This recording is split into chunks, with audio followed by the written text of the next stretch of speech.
प्रतिरोध का स्वर अक्टूबर 2024। शीर्षक कनाडा, वर्क परमिट खत्म होने वाले लाखों छात्र निर्वासित हो सकते हैं।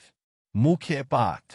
कनाडा सरकार की बदली हुई आव्रजन नीतियों से दूसरे देशों से आए लाखों छात्र और कर्मचारी प्रभावित हो रहे हैं, जिन पर अगले वर्ष होने वाले वापस भेजे जाने की तलवार लटक रही है।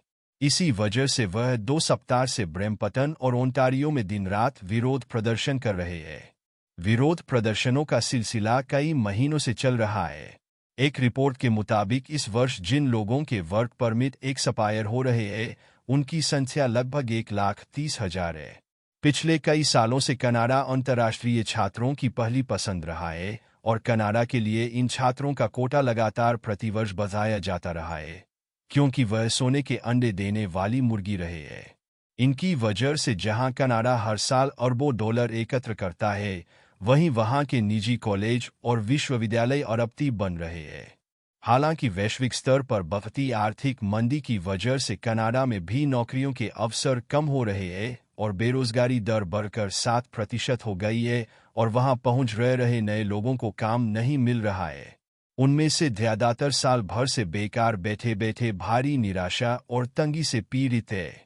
इस वजह से कनाडा के समाज में अंतर्विरोध तीखा होता जा रहा है और बड़ी ट्रकिंग कंपनियों समेत कई व्यवसाय भी दिवालिया होने की अर्जी लगा रहे हैं। कनाडा में अगले वर्ष चुनाव होने जा रहे हैं।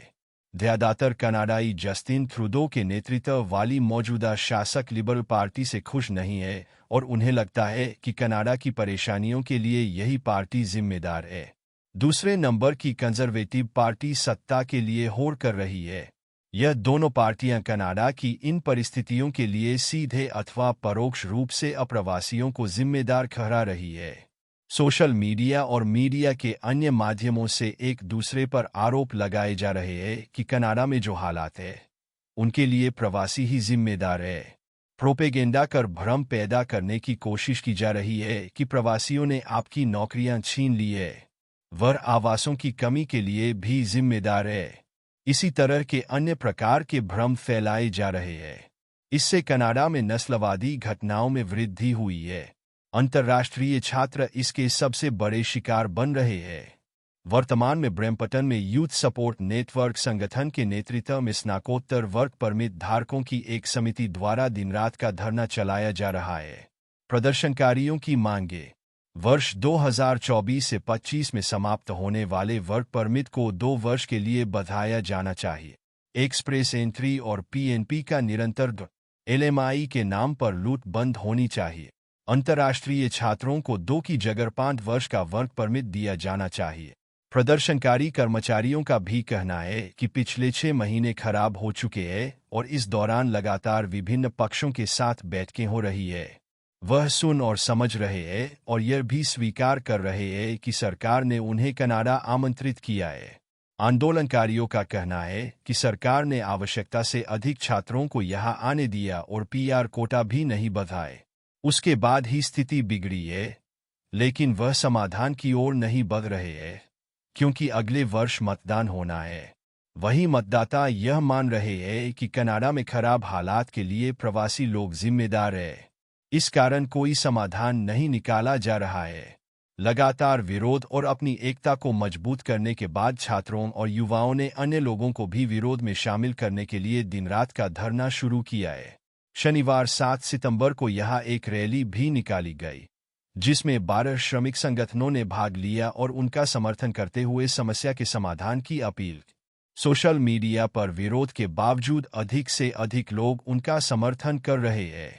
प्रदर्शनकारियों का कहना है कि जब तक समाधान नहीं निकलेगा, यह धरना जारी रहेगा और विरोध प्रकट करने के अन्य तरीकों का भी इस्तेमाल किया जाएगा, क्योंकि इससे लाखों लोग प्रभावित हैं। वहीं दूसरी ओर बड़ी संख्या में लोग लड़ने के बजाय ज्यादातर व्यक्तिगत तौर पर समाधान खोजने में लगे हैं, जो आंदोलन के लिए मददगार स्थिति नहीं है। इमिग्रेशन एजेंट भी उन्हें गलत सलाह दे रहे हैं। प्रदर्शनकारी उनसे भी संगठित होने की अपील कर रहे हैं, जो लोग लिबरल पार्टी को सत्ता से बेदखल कर कंजर्वेटिव सरकार बनाना चाहते हैं, क्योंकि उन्हें यह समझना चाहिए कि वोट से आप पार्टी बदल सकते हैं, सिस्टम नहीं। मौजूदा समस्याओं जैसे बेरोजगारी, महंगाई, बढ़ती कर्ज की दरें, आवास की कमी और महंगा बीमा आदि समस्याओं का समाधान पार्टियां नहीं कर सकती।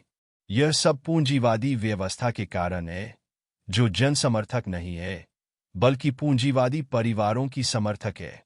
श्रमिकों और नियोक्ताओं के बीच भी आर्थिक अंतर लगातार बढ़ रहा है और आने वाले दिनों में और भी लोग अपनी मांगों के लिए संघर्ष करेंगे।